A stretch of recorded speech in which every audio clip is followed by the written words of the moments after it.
My name is Dr. Frank Rosenhaus. I'm a facial plastic surgeon based in Mexico City, also a global speaker for the industry, specifically for the non-invasive treatments. Hola, yo soy el Dr. Rosenhaus y esta es mi cuarta cápsula, Cómo salir de la cuarentena. En nuestra cápsula anterior, ya hace algunos días, mencionamos que solo había dos posibilidades para terminar con la pandemia. La primera, el hecho de que la población de manera natural adquiriera inmunidad comunitaria, o la segunda, que se encontrara una vacuna eficaz y segura. También dijimos que los datos estadísticos indicaban que llegaríamos primero a la inmunidad comunitaria antes que la vacuna.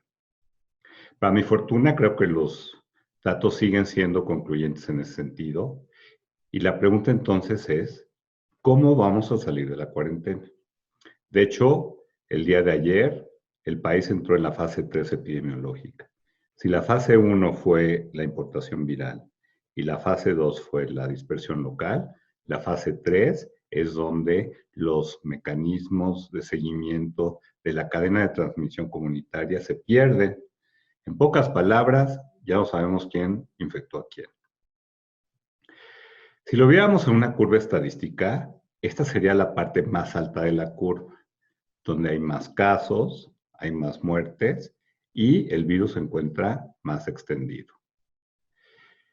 Yo creo que faltan aún 2 o 3 semanas para llegar al pico de esta curva, donde va a ser lo más doloroso, y sin embargo es el momento de subirnos a esa montaña de casos infecciosos y ver hacia el futuro cómo va a ser nuestro verano, cómo nos vamos a reintegrar a nuestras actividades cotidianas.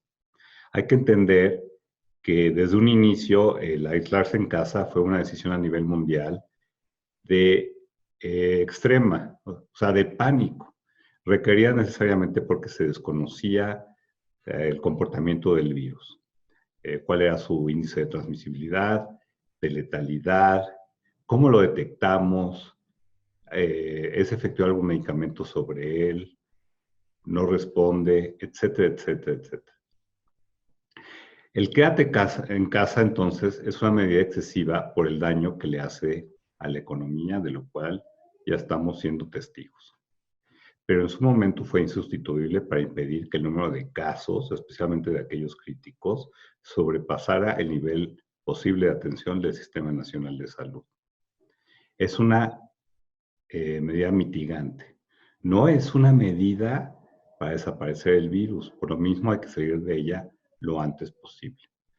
Ante el desarrollo vertiginoso de los contagios, en el mundo nunca pudimos tomar medidas incrementales y graduales para ver cuáles eran más efectivas que otras.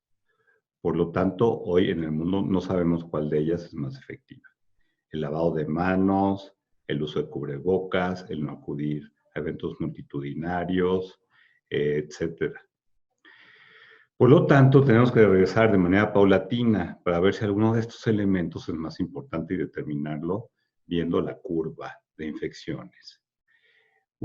Dinamarca es un buen ejemplo de cómo salir aparentemente de esta encrucijada. Hace una semana abrió por primera vez las escuelas, siendo el primer país europeo que lo hace desde la pandemia. Y así se convirtió en un laboratorio de cómo estos centros de enseñanza pueden funcionar en una época de contagio. Si lo abre y el número de infecciones no sube, algunos dirán que la decisión de cerrarlas en su momento no fue determinante en bajar el número de casos. Otros países tomarán otras decisiones a manera de prueba y error. En algunos casos, abrir los negocios que no requieren de asistencia masiva, los pequeños. En Alemania ya se dio con salones de belleza y clínicas. Y en Italia, con librerías, con tiendas de ropa de niños y con papelerías. En todos los casos será prioritario proteger a los pacientes de alto riesgo, que son todos aquellos que tienen más de 65 años, que tienen enfermedades concomitantes y o crónico-degenerativas.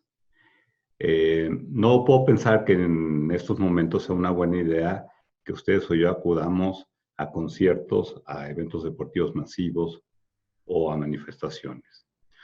Por salud mental de la sociedad, yo creo que es muy importante que una de las primeras medidas sea el poder estar con nuestros seres queridos, con nuestros amigos, siempre y cuando ellos hayan seguido, al igual que tú, las medidas establecidas de sana distancia y quédate en casa. Por lo tanto, mensaje fundamental que creo que se ha perdido un poco en estos días es que el virus llegó para quedarse, al igual que muchos otros, la influenza, el sarampión, la varicela. Mientras no se cree una vacuna o un tratamiento efectivo, vamos a tener que convivir con él en el día al día. Habrá que aceptar esta condición por los siguientes meses o años.